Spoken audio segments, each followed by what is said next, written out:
โอ้ยโอ้ยโอ้ยโอ้ยละจังว่าเสียงเอ้ยเสียงแฟนอยู่ไกลไกลมาคอยส่งกำลังใจได้ฟังแล้วสั่งมามวนและยังจำไว้เมิดทุกส่วนแฟนหญิงชายอายและน้องโอ้ยมาห่มตอนบ่ปล่อยวางน้องแฟนโอ้ยน้อโอ้ยนาโอ้ยลานา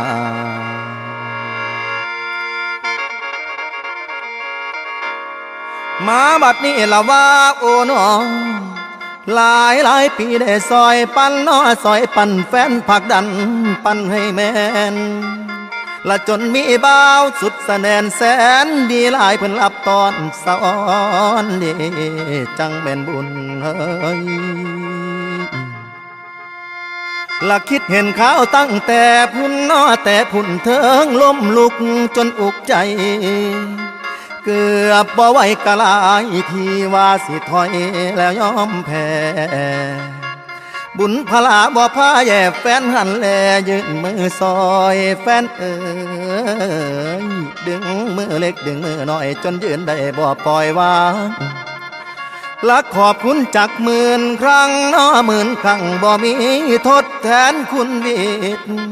ก่อนเพียงฝันบ่หานคิดว่าสิมีนอวันนี้ซึ่งไมตรีจนลอย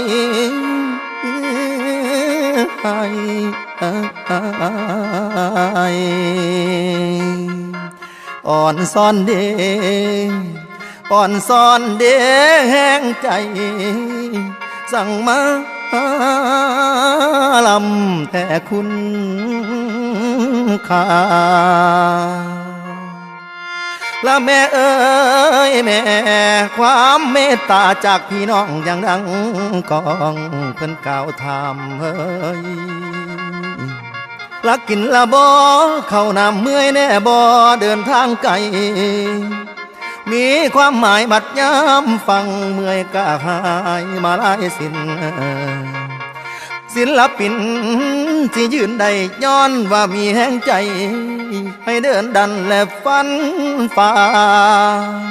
ด้วยความฮักในศรัทธาแฟนบ่ลาป่าให้ลมคุณย่อกลม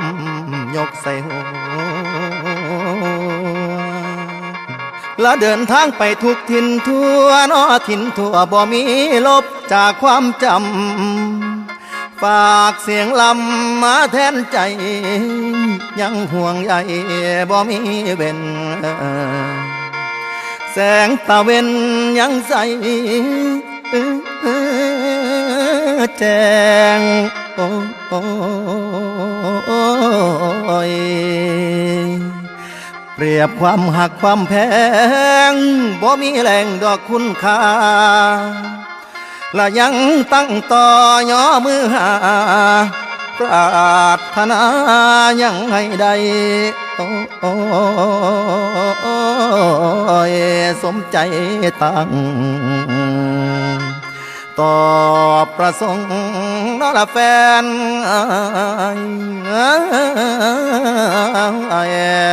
โอ้ยนาโอ้ยนาโอ้ยลานา